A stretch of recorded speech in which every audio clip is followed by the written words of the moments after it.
Most of my childhood was spent in the same 20 square miles of forest, somewhere in the Appalachian wilderness. I lived there with my mom in this cabin she claims to have built with her own 2 hands. I believed her for a while, though now, I am fairly certain she just found an abandoned cabin and fixed it up as best she could. It was so cold in the winter, and the small fires we managed to produce in the fireplace did little to warm the area. Most winter nights were spent with us cuddled under the same blanket. During the summers, the cabin was so humid that you could see the woods sweating. Often, we'd opt for sleeping outside on summer nights, despite the clouds of mosquitoes that the makeshift netting my mom made from old fabric did little to quell. The multitude of bug bites was preferable to waking up dehydrated from sweat, though our days back then were mostly spent with my mum hunting for small animals to cook and eat, while I gathered firewood and picked berries. On rare occasions, we would take breaks and spend the day singing songs or reading from the handful of books she had. However, we needed to survive, and that meant working hard to ensure we had food and fresh water. My mask made foraging more difficult than it should have been. I constantly had to pull at the white cotton sheet to fit the eye holes over my eyes, and it would often become drenched in sweat within an hour. The only time I ever took off my mask was when my mom bathed me. I would often try to catch my reflection in the water, but it was never clean enough. I wondered if she'd ever seen my face. She would have had to have seen it the day I was born, right? I learned early on not to ask my mom questions that involved the masks or my face. The only answer I ever received was that if I took off my mask in front of someone, something bad would happen. If I pushed any further, she would say, "I'm your mother, and you should trust that I know what's best." And I did, for a long time. My mother was my whole world, and I loved her as much as a boy could. We spent most of our time together, and I have mostly happy memories of her. Of course, there are bad memories sprinkled in there, with some being downright horrible. I recall once when I was somewhere between 4 and 6. I was playing outside in our garden. Mom was on the other side of the yard doing laundry, while I hopped through the soft dirt, stepping on any pests I saw. Looking at their guts on the underside of my shoes every time I stepped on one filled me with a sense of satisfaction, knowing I was aiding in our survival in a small way. I'd made my way to the end of the garden when I noticed the rabbit cage. Mom had kept several sheet cotton traps to breed for meat. She told me not to get attached to any of them, as we'd be eating them all at some point. But of course, I'd given them all names and loved sticking my fingers in the cage to feel their soft fur. One of the females, whom I'd named Daisy after a character in one of my mom's books, was staring at me. She chewed on whatever vegetation she had in her mouth as I approached. She didn't scurry or hide like all the others in the cage, instead continuing to look me in the eyes. The curious way she watched me made me smile underneath my mask. We looked at each other for a while before I got the sudden urge to untie the twine from my neck. It fell to the ground, and I slowly pulled the mask away from my face. Daisy continued, staring as I moved my bare face closer to hers. A warmth fell over me as she stared. The feeling of having someone, even a small-minded creature like a rabbit, see my real face was almost euphoric. The rabbit didn't cower as I thought it might upon seeing my face. The way my mom pushed to keep my face hidden made me think there was something horrible about it. But if there was, Daisy didn't care. She didn't look at me any differently than she might my mom, or one of the other rabbits. It made me smile brighter than I ever had. "Nesta," called my mom from around the corner. I struggled to grab my mask from the ground and throw it back on my face, but it was too late. Mom grabbed me by the shoulder while staring at the sky and smacked the back of my head hard enough to make my vision blur. "Put your mask back on right now," she cried. I did as she asked, and she pulled me away from the scene, leaving Daisy still staring in the spot where I'd been standing. We had Daisy for dinner that night. Mom didn't have to tell me, as I'd seen her take Daisy from the cage from my bedroom window. I listened to her frantic squeaks before Mom likely broke her neck, as was her common method for killing our dinner. Daisy lay in a charred pile in the center of the table that night. Mom pulled off one of her legs and threw it on my plate. "Eat," she said. Tears soaked the inside of my mask as I pulled down the mouth hole a bit so it sat as close to my mouth as I could get it. I picked up Daisy's leg and brought it to my lips. "Eat," she yelled. I took a bite of the unseasoned meat and tore it away from the bone. I closed my eyes while chewing and swallowed. Mom nodded and began eating some breast meat, satisfied. "Do you realize what could have happened if I accidentally saw you without your mask?" she asked. "No, you won't tell me," I returned defiantly. Mom paused as if trying to gather her thoughts. She sighed, then gave her a constant answer of, "Something bad." I felt my mask poking at the small holes that had begun to form along the neck. I'd have a new one the first time I met another person. Like the last mask. This one was made from cloth, but it was a bit thicker, as if it were made from a thick jacket. Despite this, it breathed better, making the summer trips collecting berries a bit more bearable. I was 8 or 9 years old during one of these trips, and several yards from us, I spotted a bush covered in red berries. We avoided the green berries, and most of what we ate was dark, purple, and bitter. However, the red ones had a sweet, tangy flavor that I still crave sometimes. I rushed over to them, carrying my basket in tow. I hadn't gotten used to my long legs and arms from my growth spurt earlier that year, so I awkwardly flopped around before reaching the bush. As I approached, it moved a little, like something was inside. I moved closer, assuming it was a squirrel or some other small critter I could easily fight off. A mop of blonde hair poked out from the side of the bush. I rounded it to see the back of a kid. They turned as soon as I approached, and I was met with a blue-eyed, skinny blonde girl. She was around my age. Her hair fell past her shoulders, and it was full of leaves. The dirt stains on her clothes and scratches across her bare legs told me she has been in the woods for a while. "Hi," the girl said with a bright smile. I backed away a bit. "Why are you wearing a mask? Are you a superhero?" she asked with a mocking laugh. "Superhero?" I asked. "Yeah," she returned before reaching into her back pocket and pulling out a rolled comic book. She handed it to me, and I saw Spider-Man written on the front. It was the first time I'd ever seen anyone else in a mask, though his was a lot cooler than mine. "You should wear one like him instead," the girl said. The sound of leaves crunching sounded behind me, and I saw my mom approach with her bow and arrow. Her eyes widened when she noticed the girl. "Hello," the girl said. I watched my mom's hands shake as she held the bow and arrow tightly against her side. Another sound came from behind the girl, and Mom quickly lifted the weapon. It was a man with a large brown beard. He spotted my mom instantly and threw his hands up in submission, while slowly moving in front of the girl. "Who are you?" Mom asked. Hello," he said. "I'm Monty, and this is my daughter, Jamie. We're camping nearby." "Sorry, I didn't know we were on someone's property." Mom refused to lower the bow and arrow. "You need to leave. Is this your property?" the man asked. Mom bit her lip, and her arms started to shake. "Yes," she said. "Would the park's office confirm that if I called?" he asked. Mom lowered the bow a little. "Jamie, why don't you go find some firewood?" he said. "But, Dad, go." Jamie pursed her lips and glanced at me before stomping away. "Look, if you're this deep in the woods, I assume you're hiding from something just like we are," he said to my mom before looking at me and raising his eyebrow. "We don't want any trouble, and I don't care what you're doing out here, honestly." "See that tree?" Mom said, pointing to the tallest one in the area. "Don't cross it again. You or your girl." "You got it," Monty said with a smile. And with that, my mom lowered her weapon. I was just bluffing. By the way, I ain't got a phone. Too easy to track. Mom grabbed me by the arm and pulled as we started walking back home. "If you ever want to trade some of your kills, let me know," he said. "We've got plenty of beans and rice." Mom ignored him. "We're in the RV down the trail about 2 miles. He called. I looked back and saw the girl waving. I didn't stop looking until they disappeared in the distance. I helped Mom gut the rabbit she'd caught for dinner, holding the bag for the innards as she ripped them out of the small creature. She hadn't said much since we met the father and daughter in the woods, and I couldn't tell if she was concerned or mad. I knew I should avoid bringing it up, but couldn't help myself. "I thought you said there was no one else in these woods," I said as she placed a handful of viscera into the bag. "There weren't," she said, "and I need to figure out a way to get rid of them." "Why?" I asked. "They didn't seem dangerous." She paused. "Everyone is dangerous, Nestor." I dropped my head and stared into the bag for a while, not meaning to. My eyes got lost in the red and pink mixture that slid with every slight movement. The image of the girl popped into my head and wouldn't seem to leave. "You're thinking about her, aren't you?" Mom asked. Over time, I've learned many moms have this ability to predict exactly what their child is thinking, or at least offer a good guess. She was around your age. I looked at my mom, then back into the bag. She dropped the rabbit onto the wood slab and knelt in front of me. "I know you're lonely, but you know it has to be this way," she said. "But why?" I asked. "You never tell me." "I tell you that you need to trust me," she said before standing back up. "And that should be the only explanation you need."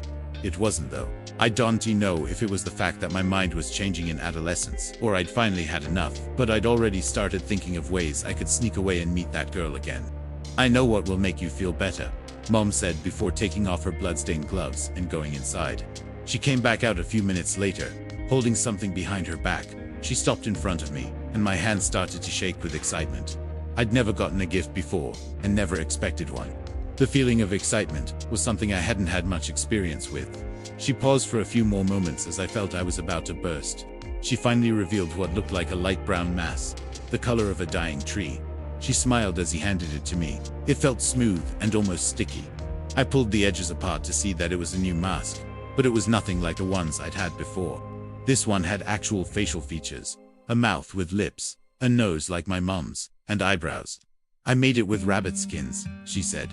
"I thought you'd like having one that looks like an actual face." I stared at it, trying to appear grateful, but struggling to understand how I actually felt. "Well, try it on," she said. I did as she asked, pulling the thin leather across my head and to my neck. It fit tightly against my head. The eye holes were perfectly situated, so I wouldn't have to pull the mask down to see. "You probably won't want to wear it in the summer, but I tried to make it more comfortable and durable than your last one." I breathed in the gamey smell of the leather and pressed my tongue against the inside of my mouth. "Well, what do you think?" she asked. "Thanks," I said, wishing it looked more like Spider-Man's. Mom was always exhausted after a day of hunting, especially during the summer. It was almost impossible to wake her up. Once she fell asleep, I snuck out of the cabin and into the woods. I followed the path, remembering what Monty said about their RV being 2 miles down the trail. As I walked in the darkness, I wondered why I was trying so hard to see this girl again. I'd been fine living my whole life without anyone besides Mom, though I'd begun to wonder if that feeling of complacency came from a secluded life. I'd been walking around for half an hour when I heard voices a few yards away. I ducked into the nearby trees and spotted a fire that gave way to a dingy brown RV. Monty sat in a chair beside the fire while Jamie danced around it. I moved closer without meaning to, not realizing I was no longer hidden. Jamie spotted me as she rounded the fire. I watched her say something to him before she came skipping towards me. "Hey, Spider-Man," she said. "I like your new mask." "Thanks," I said. "My name is Nesta." I like Spider-Man better," she said. "Come on. I told my dad I was going to pee, but I want to show you something." She grabbed my hand and pulled me into the woods. Her hand was soft and warm, despite it being chilly that night. I still remember that. The temperature of her hand left an impression on mine that seemed to remain for years. We walked a few yards more until she stopped at a small ditch with a thin stream at the bottom. She smiled at me before sliding down to the edge of the stream. I paused before following. At the bottom, she caught my arm and stopped me from going face first into the creek. She laughed, and I laughed back. "Look," she said, pointing in the creek. I scanned the surface of the dark water, unsure of what she was pointing at. "Tadpoles," she said with excitement. I looked again, and in the moon's reflection, I saw tiny black dots swimming near the edge of the creek. "They'll grow legs soon," she said. "That's what I learned in school." "Do you go to school?" I shook my head. "Yeah, I'm not right now, but my dad said I can go back soon, when we leave the woods." Despite not knowing her well, the thought of her leaving made my chest hurt. "Jamie," cried Monty, from somewhere in the woods. "I gotta go," she said softly. "Come visit me again. Just whistle 3 times, and I'll come find you in the woods." She climbed up the ditch and waved before disappearing. I only went to visit her on the nights my mom was exhausted. Sometimes, Jamie was already in bed when I arrived. We only saw each other once every couple of weeks, but the times we saw each other made up for all the time away that I wanted to see her. Seeing her was like seeing sunshine after weeks of rain. On these late-night meetings, Jamie told me all about her life out of the woods. The friends she had back in her hometown, the restaurants she missed, the afternoons she spent at their local library, reading whichever book had the coolest cover. "Have you ever read The Boxcar Children?" she asked me one night. I shook my head. My mom had a small collection of books, and most were too long for me to be interested in. The only 3 I had read from her collection were one about local wildlife and an old cookbook with faded letters. "Whenever I leave, you can visit me, and I'll let you borrow it," she said while hitting tall blades of grass with a stick. "I have the whole collection. Oh, and we can go to the movies. I love going to the movies.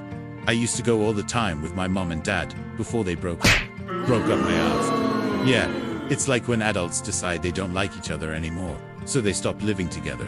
She knew so much more than me about movies, books, the world, everything. "You've really lived out here your whole life." "Spider-Man?"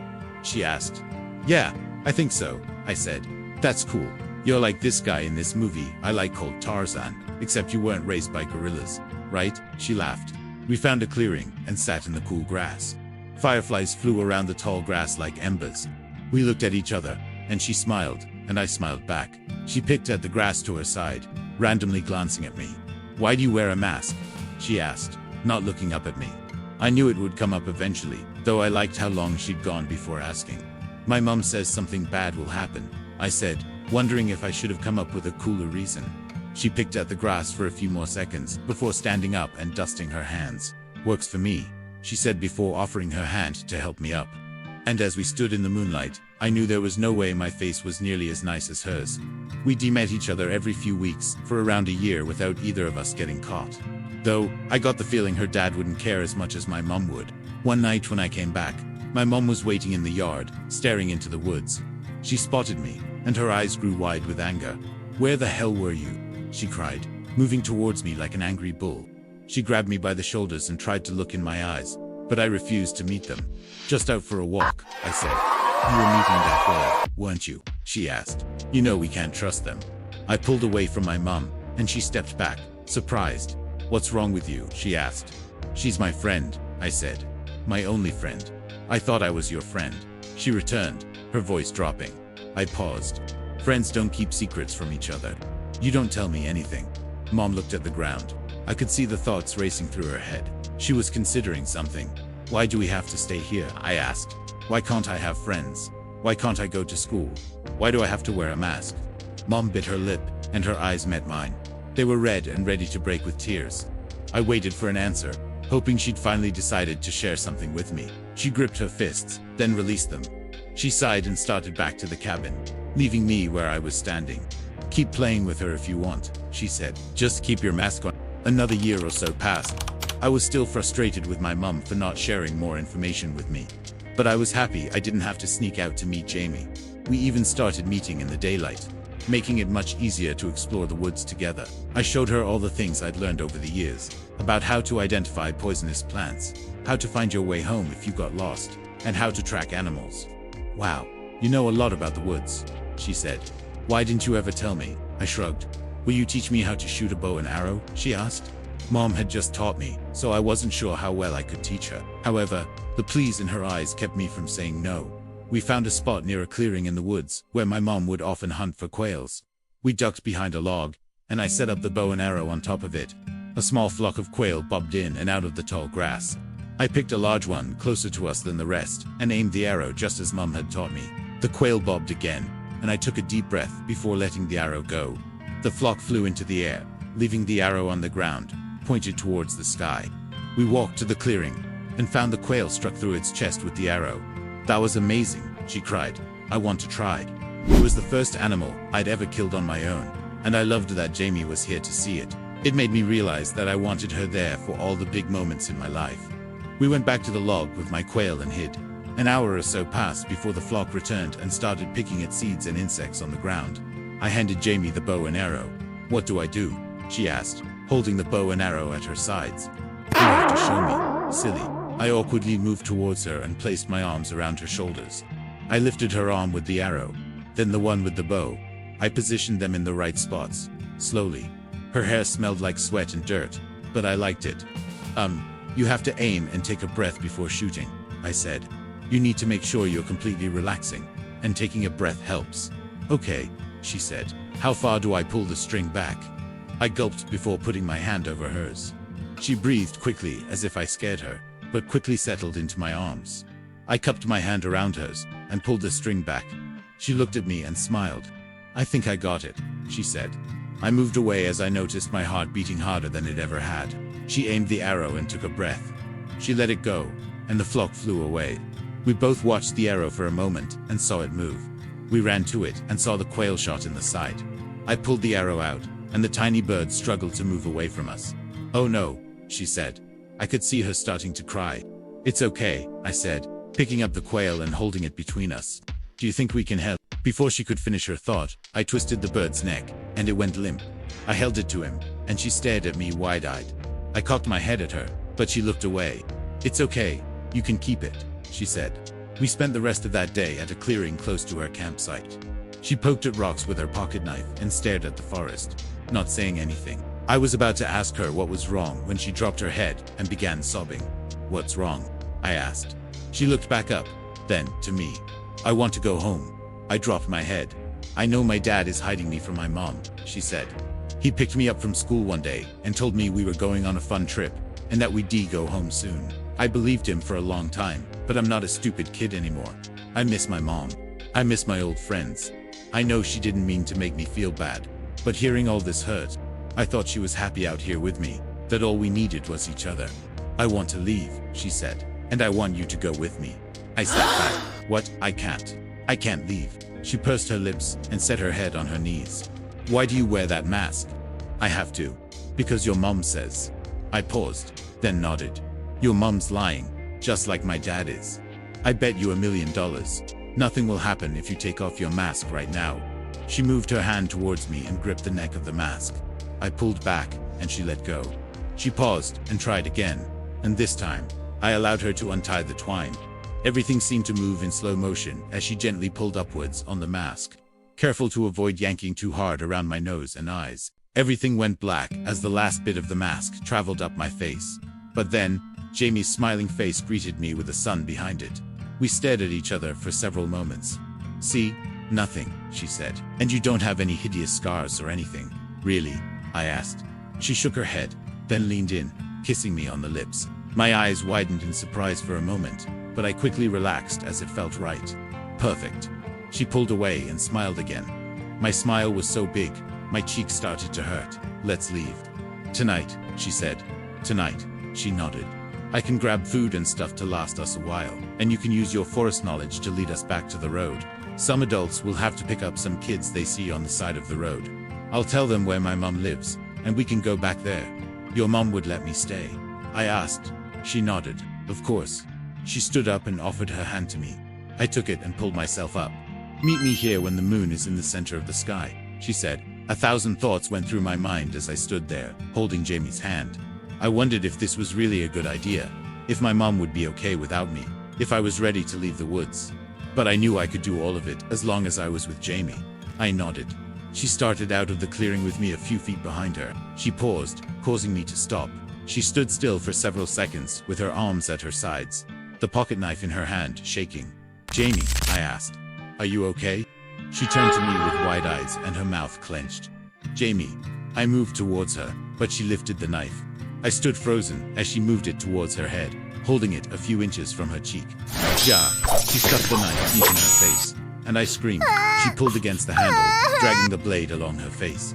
I ran to stop her, but a kick to my stomach sent me to the ground. Jamie continued, cutting her face, dragging it along her forehead and down to her ears. I leapt up to stop her again, but again and again, she managed to keep me away while continuing to slice her flesh. "Jamie!" cried a voice from the woods. Monty distracted me for a moment as he came running into the clearing from behind me. "I heard a scream," he said while approaching, and noticed the knife in Jamie's face and the blood running down her neck. "Jamie!" he cried. He ran quickly towards her, glancing at me along the way. He paused a few feet behind me, and I stood between the two of them as the horrible sounds of Jamie's knife still working down her face filled my ears and made my legs immobile. Monty stared blank-faced at me for a moment, then dug into his pocket without looking down. He pulled out a much larger knife than Jamie's and stuck it into his own cheek, starting to cut along the same pattern she had. I clocked the silence from behind me and turned. I didn't want to see what Jamie had done, but I couldn't stop myself. My brain wanted to leave as quickly as I could, but something buried deep told me to look. I looked upon a bloody mess of musculature. Her eyelids were still there, though she didn't blink. Her nose was gone, as were her lips, revealing 2 rows of small teeth. The sounds of Monty continuing to slice sounded behind me as my eyes traveled down Jamie's body. At her side, I saw what was left of her face. She lifted her arm and held it up to me. It looked like I wanted to scream, but couldn't. Instead, I ran. I ran as fast as I could back to the cabin, pulling my mask back over my face along the way. Mom was peeling the husks from some corn when I ran into the yard. I stumbled to the ground, and she ran over. The inside of my mask was soaked with tears, and I was having trouble breathing in it. "Nestor, what's wrong?" she asked, kneeling in front of me. Her fingers drifted to the untied twine at the bottom of my neck. "Oh no," she said. Did she see your face?" "They're still alive," I said. "We can take them out of the woods. It's too late for them, son. I'm sorry." I cried violently for another few moments, then looked at my mom. When you said something bad would happen if someone saw my face, you didn't mean something bad would happen to me, did you? I sat in the kitchen while Mom brought me a cool glass of water. I could tell she was stalling, but I didn't care. Everything was wrong, and nothing she said would make it better. She sat in front of me and grabbed my hand. I didn't want to tell you. I hoped I would never have to. She looked from side to side, then at me. In the town I grew up in, this small place on the other side of the woods, there were stories of things in the forest. Things that only showed themselves when they wanted to be seen. Spirits, ghosts, monsters. Natives had a name for this particular brand of spirits that I can't remember, she continued. Us in town always just called them face stealers. My heart stopped beating for a moment. Folks said if you looked at their faces, they would take yours. All us kids figured they were just stories meant to keep us from wandering too far into the woods. That's what adults do, right? Tell kids fibs to keep them from getting hurt. That's what I learned to do, Nesta, and I'm wondering if it was right. I'm wondering if I should have just told you this stuff from the beginning. She sighed. I wanted to say something, but my mind couldn't find the words. I went most of my life believing that there was no such thing as magic, and things were only the way you saw them, Mom said before pausing and looking at me. One day, I was walking in the woods, just trying to clear my head. I might have wandered farther than I should have, but I grew up around the trees. I knew how to find my way back. As I was fixing to turn around, I noticed a man a few yards away from me, off the trail. I didn't think nothing of it at first. Figured he was out hunting or something like that. But when he turned to me, his face was missing. Cut clean off. Took everything except his teeth and ears. My hands started to shake. I didn't want to believe anything she was saying, but the image of Jamie's skinless face refused to leave my head. I started walking backwards, thinking, this man must have lost his mind. But it started to occur to me that maybe all those stories I thought were bullshit actually had some truth to them. She looked at me, then away. It was the first time I'd ever heard her curse. I kept moving away from the man when I saw this small body facing away from me, a few yards away, off the trail. A kid, no older than 2 or 3, completely naked in the woods by themselves. I walked towards them, thinking they might be in danger from the man. Then, I saw it, a clump of skin on the ground in a pile like some fucked up anthill. The holes for his eyes were the only thing I saw before turning away. I didn't know what to do. I thought about just leaving you out there, but then, you started to cry, a painful cry that broke my heart. I couldn't have kids of my own, but she swallowed her saliva. I wrapped my outside shirt over your head and picked you up, and when you wrapped your tiny arms around my neck, I knew that I had to protect you, so I just kept walking deeper and deeper into the woods, not knowing what to do, but hoping I'd figure it out along the way. She answered the first question I had, without me having to say anything. I don't know who left you there or why, she said. I wondered if your real parents would ever come looking for you, and maybe that's partly why I wanted us to stay as hidden as we could. Her eyes drifted to me. There was a long, heavy silence. Nesta, she started, I don't want to ask, son, but I think I have to. When your friend did what she did you like it? Of course, I didn't like it, I thought as I wandered back through the woods. I didn't have time to examine my emotions at the moment, though. I thought I was terrified. But had I confused excitement for terror? The sun was beginning to set when I made it to the spot where Jamie and Monty lay. They were both on their backs, their bodies still against the bright green grass. I warily approached, not wanting to see what had become of their faces, but unable to stop myself. I stopped just shy of their bodies and noticed something on the ground. A small mound of pink flesh stared back at me, and I knew it was her face. I didn't move for a few moments, my stomach turning at the idea of what her face might look like, detached from her body. Still, I moved towards it, seeing a few insects had begun picking away at the flesh. I picked it up, dusting the small creatures away, while feeling the softness of the flesh between my fingers. As the stinky blood coated my palms, I felt the side of my mouth begin to curl into a smile. I gasped and dropped Jamie's face before running away from the scene, wiping the blood from my hands onto my pants. I sat in my room staring at the wall for a long time. My body still buzzed from the feeling of Jamie's face between my fingers. The fear and sickness had all disappeared, instead replaced with an elation I'd never experienced. My body felt light, and the constant fear and anxiety that usually filled my brain had gone away. I felt confident and more intelligent, though it seemed impossible at the time. I sat with the feeling, not wanting it to leave. However, when it did, I felt worse than I ever had. A dark cloud seemed to surround my head as my body felt heavy and bound to the space around me. The realization that I would never see my best friend again came rushing into me. and the guilt of knowing I had caused her death made me wish I were the one lying lifeless in the grass instead of her. I cried for the next few hours, until it felt like I had no tears left. My mom had come by to check on me several times, but avoided coming into my room. "Just let me know if you need something, okay?" she asked once. I heard her move to her room and shut the door. She never closed her room at night before that day. I could tell there was something different about her, and it became more evident over the next few days. She no longer walked around the house like an authority figure, but more like someone trying to avoid eye contact with a mean dog. She never brought up the incident again, and I was thankful for it. The guilt of killing Jamie never went away, though neither did the remembrance of that ecstasy I experienced afterwards. It created a temptation in me to go out and find someone else to whom I could show my face. It became a regular craving. Usually, it was more like one might crave sugar after going a long time without any. But some nights, it was almost comparable to starvation. It became so bad that one day, I saw my mum working outside, busy and distracted with chores. I approached from behind and started removing my mask without thinking. My mum heard me approach and spun around, dropping the garden hose she'd been using. The look of fear in her face, the woman who'd ensured my survival, who'd loved me despite knowing I was a monster. Seeing her that terrified of me, it almost hurt worse than Jamie. Mom slept with the chair against her door that night, and for most nights after.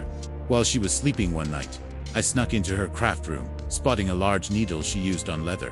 I grabbed it, taking a thick roll of twine as well. Jamie's face flashed in my mind. First, her face the first time I'd met her, followed by the last time. I knew it was horrible, but my emotions and my brain weren't matching. And at the time, I felt like my brain was right. If the cravings weren't going to stop, then I needed to prevent my mask from ever coming off again. I took the needle and twine and held them to my neck for a moment before taking a deep breath. The needle punctured my skin, then the mask, leather. I cringed as the twine slid through my flesh and felt every centimeter of its rough edges, scraping the inside of my skin. Lines of crimson fell from every puncture in my neck. The harsh stinging I'd felt when I first punctured my skin had become a dull pain. For the first time in my life, the mask felt warm and comforting.